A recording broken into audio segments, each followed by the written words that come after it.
जन्मांतर के पुण्यों का उदय होता है, तब भगवान की कथा सुनने को प्राप्त होती है। भाग्योदयेन बहुजन्म समर्जितेन, श्लोक सुन लीजिए,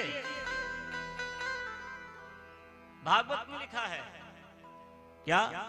भाग्योदयेन बहुजन्म समर्जितेन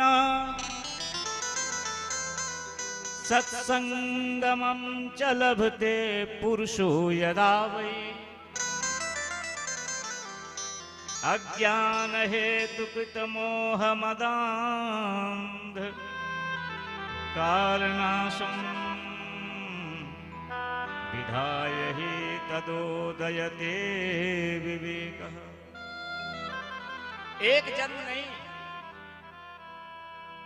भाग्योदयेन बहुजन्म समर्जितेन, एक जन्म नहीं, दो भी नहीं लिखा, तीन भी नहीं लिखा और 10 भी नहीं लिखा, बहुजन्म। जब जन्म जन्मांतर के पुण्यों का उदय होता है, तब हमें श्रीमद् भागवत महापुराण कथा सुनने को मिलती है। ध्यान रखना। हाँ, ये जो आज आप लोग अपने सर पर कलश उठा के चले हो ना, ये कोई छोटा मोटा पुण्य नहीं है। आप कहोगे जी हमें तो साल में 4 बार प्राप्त हो जाता है, तो इसका मतलब है कि भगवान की दृष्टि आपकी तरफ है, भगवान की कृपा आप पर है। इसका तात्पर्य यही है, आप बड़े सौभाग्यशाली हैं, आप बड़े पुण्यशाली हैं, आपके पुण्य इतने हैं कि वो समाप्त होने का नाम ही नहीं दे रहे। हाँ, आपने बहुत पुण्य किए हैं पूर्व में, तभी तो ये अवसर बार बार हमारे जीवन में आ रहा है, तभी तो बार बार कथा हमारे जीवन में प्रवेश कर रही है, तभी तो बार बार हमें कथा में जाने का अवसर प्राप्त हो रहा है, क्योंकि हमारे पुण्य इतने हैं।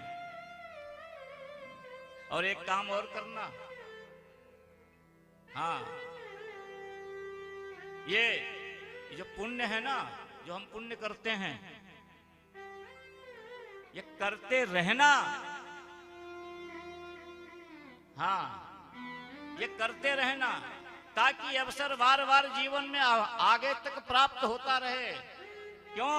क्योंकि पूर्व में जो हमने एकत्रित किए हैं पुण्य, उन्हीं का तो उपभोग कर रहे हैं, और जब वो समाप्त हो जाएंगे तब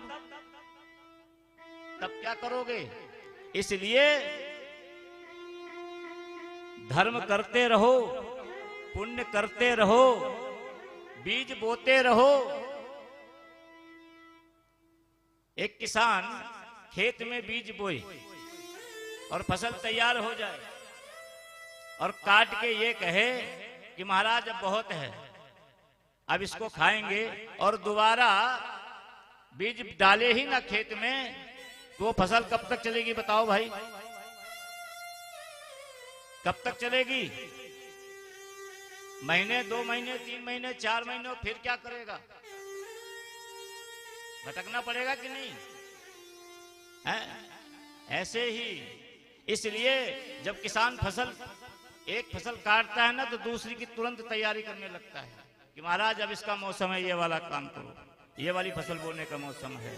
इसी प्रकार ये जो हम पूर्व में बो के आए हैं उसे काट रहे हैं, और अब जो बोएंगे वो आगे काटेंगे। इसलिए ध्यान रखना, बीज बोते रहना, धर्म रूपी बीज बोते रहना, पुण्य करते रहना, सत्संग में जाते रहना, कथा में जाते रहना, ताकि वो जो फसल पिछली है वो तो हम काट ही रहे हैं, और आगे भी हम काटते ही रहें, आगे भी हमें ये सब प्राप्त होता ही रहे। बोलो गोविंद भगवान की जय। इसलिए ये पुण्य क्षीण न होने पाए, भगवान की ये कृपा हमें हमेशा प्राप्त होती रहे, इसका प्रयत्न जीवन में करते रहना, बस यही है। हाँ,